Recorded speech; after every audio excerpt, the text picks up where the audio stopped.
Comment trouver le bon fournisseur de leads pour bien démarrer la rentrée? C'est ce qu'on va voir aujourd'hui dans cette vidéo et je vous retrouve de l'autre côté. Allez, go! Bonjour à tous, ici Alim, j'espère que vous allez bien. On se retrouve aujourd'hui pour une nouvelle vidéo où je vous dévoile les 6 points clés qui vont vous permettre de trouver le bon fournisseur afin de bien attaquer la rentrée. Le premier point, c'est de trouver une entreprise qui est spécialisée dans votre thématique ou votre industrie. Imaginons qu'aujourd'hui vous êtes installateur de pompes à chaleur, il vaut mieux trouver une entreprise qui est spécialisée dans la génération de leads dans la pompe à chaleur plutôt qu'une entreprise qui fait du 360, qui est un peu généraliste, qui va produire du lead dans la pompe à chaleur, dans l'assurance, dans la défiscalisation, etc. etc. Donc, cette entreprise-là, elle collecte du lead un peu sur différentes thématiques, donc elle n'est pas forcément experte dans la pompe à chaleur.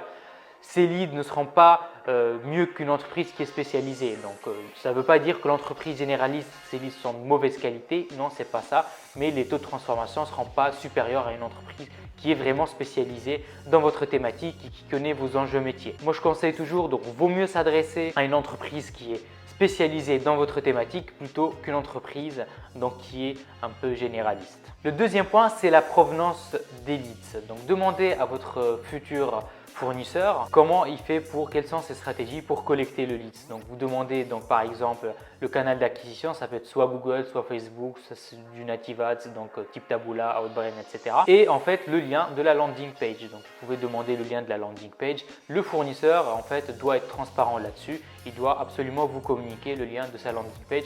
Ça va vous permettre de voir ce que voit le prospect avant de s'inscrire sur le formulaire et c'est beaucoup plus simple pour vos commerciaux parce qu'en fait si vous communiquez le lien de la landing page à vos commerciaux, quand ils vont appeler en fait le prospect, on va dire oui bonjour, on vous appelle suite à votre demande sur tel site internet. C'est plus transparent et plus simple derrière avec les prospects. Troisième point, c'est l'exclusivité du lead. Donc si vous cherchez un partenaire qui va vous fournir des leads avec des taux de transformation qui sont supérieurs à la moyenne, il vaut mieux trouver un partenaire qui vend du lead en exclusivité. Mais rien ne vous empêche d'acheter aussi des leads mutualisés, ça vous coûtera moins cher, c'est juste que le taux de transformation sera forcément toujours plus bas qu'une entreprise qui vend du lead en exclusivité. Pourquoi? Parce que tout simplement quand vous achetez du lead mutualisé, ce lead est vendu à plusieurs entreprises, donc du coup vous êtes mis en concurrence avec d'autres sociétés. C'est-à-dire si vous appelez le lead par exemple quelques heures plus tard, si ça se trouve il a été closé par une autre entreprise qui a en fait été plus réactif que vous. Si vous voulez avoir vraiment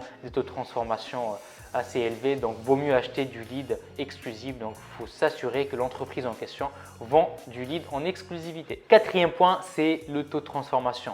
Pensez à demander à l'entreprise en question quels sont les taux de transformation que leurs clients arrivent à obtenir sur les leads qu'ils leur distribuent. Généralement, c'est entre 15 et 25, ça va dépendre des thématiques. Après, si on vous annonce un chiffre assez gros, fuyez parce que c'est juste une manière de vous vendre juste la prestation sans plus. Généralement, il ne faut pas que ça dépasse 40 ou 50%, c'est pas possible. En plus, c'est du taux de transformation au rendez-vous. Pensez toujours à demander le taux de transformation et par rapport aux chiffres qu'on vous communique, c'est à vous de voir est-ce que c'est logique ou pas. Cinquième point, c'est le taux de dévalidation. Donc, il suffit juste de poser la question en fait à l'entreprise en question. Est-ce que si sur les leads qui ne sont pas exploitables, est-ce qu'il y a un taux de dévalidation, c'est-à-dire est-ce qu'ils recréditent en fait les leads qui ne correspondent pas à ce qu'ils veulent, c'est-à-dire ça peut être faux numéro, doublon, numéro non attribué. La majorité des entreprises qui font de la lead gen dévalident entre 5 et 10%, ça va dépendre de beaucoup de choses. Mais c'est-à-dire qu'en fait, ils vous dévalident en fait les leads qui ne sont pas exploitables. C'est-à-dire qu'ils vont recréditer ces leads-là. Le sixième point, et c'est le dernier, c'est la solvabilité de l'entreprise. Donc, pensez à vérifier. Il suffit juste de googliser l'entreprise en question. Donc, vous tapez le nom de la société sur Google et vous allez voir si elle existe réellement. Vous allez sur société.com. Vous pouvez voir les témoignages clients, est-ce qu'elle a des reviews ou pas. C'est très important, ça va vraiment vous permettre de voir si l'entreprise est fiable ou pas. Et comme on dit toujours, la meilleure publicité d'une entreprise est celle de ses clients. C'est tout pour moi pour cette vidéo, donc j'espère que j'ai été clair dans mes différentes explications et que les 6 points clés que j'ai abordés vont vous permettre de trouver le fournisseur idéal pour bien attaquer la rentrée. Quant à moi, je vous souhaite une excellente prospection et très bonne rentrée à tous. À bientôt.